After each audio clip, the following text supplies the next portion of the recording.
How self-realized people see reality. See, when you're self-realized, which at this very moment, everyone listening to my voice is self-realized, whether you realize it or not. Self-realization is just realizing that you're self-realized, that you realize your true nature, that you're the infinite being having a human experience, that you're infinite. It's not that you're limited. There's just those that believe that they're limited and those that believe that they're infinite. That's the only difference between a self-realized person and one who's not, is that they not only believe, but they know it. And then once they know it, they operate from effortless being. We're all operating from effortless being. We just might not realize it. We might be dreaming that we're a separate person with a story. We might be believing the thoughts as our own, when really the thoughts are just being beamed into our minds, and we don't realize that they're being beamed in, that they're not our thoughts, and that we have a choice, an option, whether we want to accept those thoughts and have the life experience of those thoughts. See, whatever thoughts you keep thinking about, that is what generates the life experience that you're having. So when you're self-realized, you realize that the thoughts aren't yours, and you also realize that the thoughts are an option.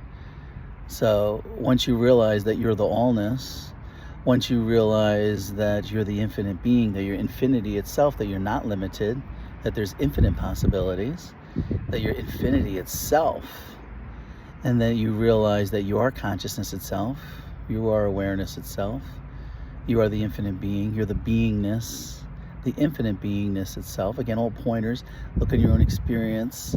There should be some kind of resonating with it, that your intuition is guiding you to know.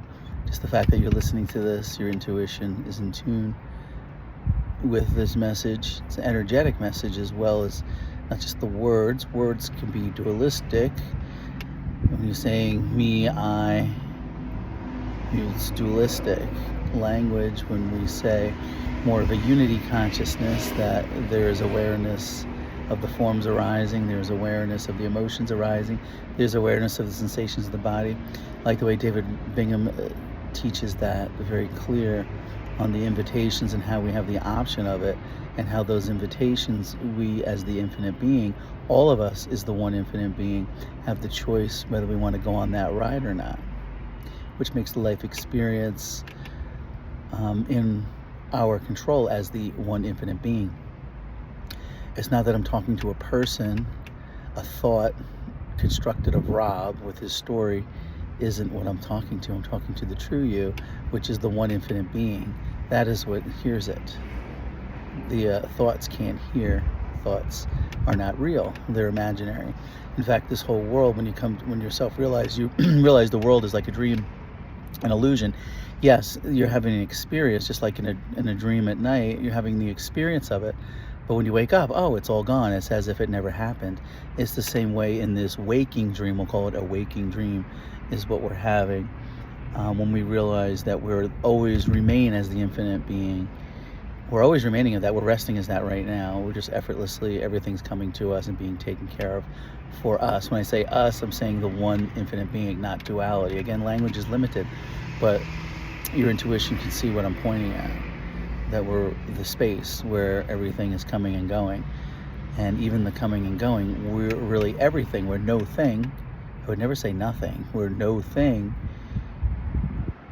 But really, we become everything. So that feeling of I, that feeling of awakeness, that feeling of aliveness, that feeling of being conscious, that feeling of being awake, you know what I'm pointing to?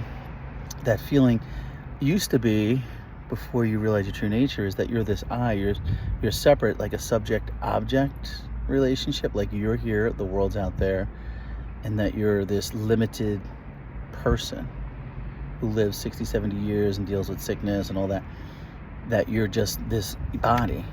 And the truth is that you're not just this body.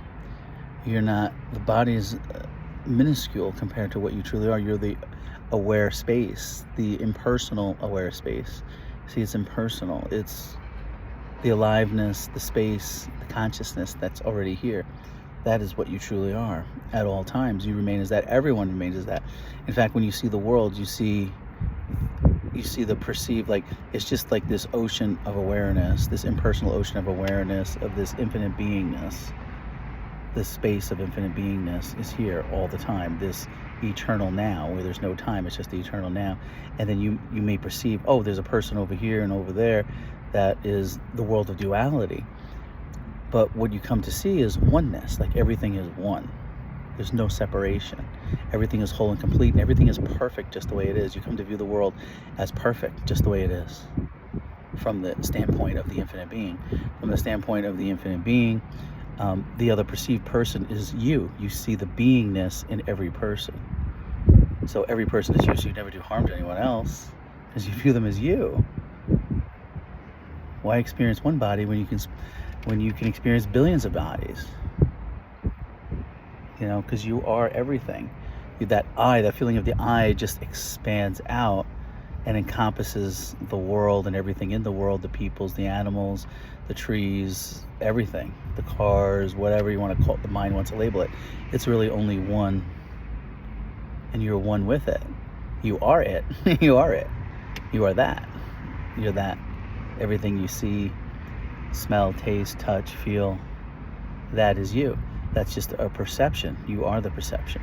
You are the life. That is you. You're the impersonal beingness. So when you come from that standpoint, you see others as you. You see everything as oneness. You see the world as a dream that never really happened. Yes, you have the life experiences, and you can make the experiences better by the frequencies. Everything's set up by frequencies. So you can have the frequency of love and appreciation. So you entertain thoughts of love and appreciation, and that makes for a great life experience.